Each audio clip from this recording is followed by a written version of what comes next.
Halo, kami dari kelompok yang membahas tentang dampak perkembangan iptek pada era globalisasi. Anggota dari kelompok kami terdiri dari Camelia, Koli, Caroline, Febrianti, Giri, Jessica, dan Jolin. Jadi apa sih globalisasi ini? Globalisasi itu adalah proses integrasi internasional yang terjadi karena pertukaran pandangan dunia, produk, pemikiran, dan aspek-aspek kebudayaan lainnya.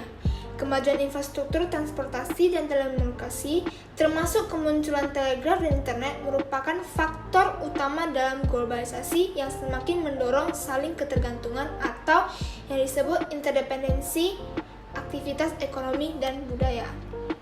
Sekarang kami akan membahas tentang dampak terhadap teknologi, informasi, dan komunikasi. Dampak positifnya ialah dapat menghubungkan orang dari manapun tanpa memandang jarak.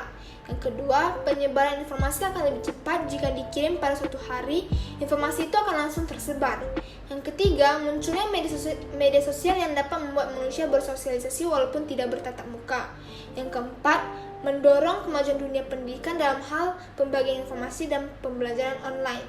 Dampak negatifnya ialah dengan informasi pendidikan yang gampang didapatkan, siswa dapat menjiplak jawaban dari internet tanpa mendapatkan ilmu. Yang kedua, kebanyakan privasi manusia sudah tersimpan dalam internet. Hal ini dapat menjadi hal buruk jika ada yang mencuri data-data penting. Yang ketiga, mudah untuk menyebarkan kebencian yang disebut dengan cyberbullying. Dan juga ada dampak terhadap udara. Yang positif ialah mempersingkat waktu dan bepergian lebih cepat daripada menggunakan transportasi darat maupun laut. Yang kedua, mempermudah jalur ekspor dan impor. Yang ketiga, pesawat perang digunakan untuk kebutuhan militer.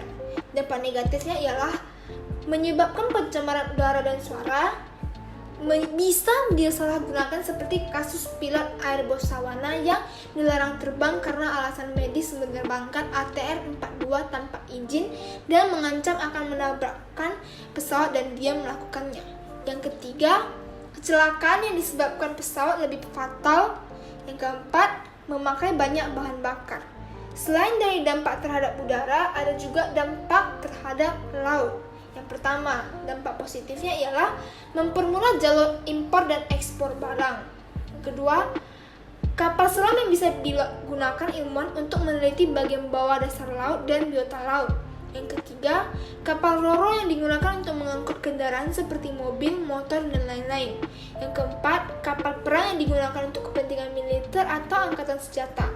Yang kelima, kapal tanker yang digunakan untuk mengangkut minyak. Yang keenam, kapal pesiar yang dirancang khusus untuk tujuan rekreasi atau wisata. Ada juga dampak negatifnya yaitu yang pertama, penggunaan bahan bakar atau minyak bumi yang banyak. Yang kedua, banyaknya kasus tentang illegal fishing.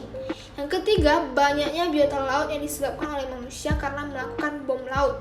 Yang keempat, kejadian tumpahnya minyak yang diangkut kapal tanker yang menyebabkan pencemaran laut. Dan yang terakhir adalah bisa disalahgunakan seperti sebagai transportasi penyusupan narkoba, barang terlarang maupun perdagangan manusia. Ada juga dampak terhadap transportasi darat. Dampak positifnya adalah yang pertama, efisiensi waktu. Yang kedua, muatan bisa lebih banyak sehingga bisa dibuat angkutan massal yang ramah lingkungan. Yang ketiga, jarak yang ditempuh menjadi lebih jauh sehingga penumpang akan merasa lebih nyaman. Yang dampak negatifnya ialah yang pertama, polusi udara. Kedua, kerusakan pada lapisan tanah karena sistem pengerasan jalan di atas. Yang ketiga, menimbulkan perilaku konsumtif. Dan keempat, menyebabkan kemacetan di jalan raya. Selain dampak dari transportasi darat, ada juga dampak terhadap luar angkasa. Yang pertama, dampak positifnya ialah mempercepat proses persebaran informasi secara akurat dan mutakhir. Yang kedua, mempermudah komunikasi antar wilayah, dan yang ketiga, pengembangan wawasan, sarana hiburan, dan media pertukaran data-data secara efektif dan cepat. Ada juga dampak negatifnya, yaitu memudahkan nilai tradisional dalam masyarakat, semakin banyaknya pembajakan hasil karya, dan memunculkan sikap individualisme. Dan yang terakhir yang akan kami bahas ialah dampak terhadap senjata.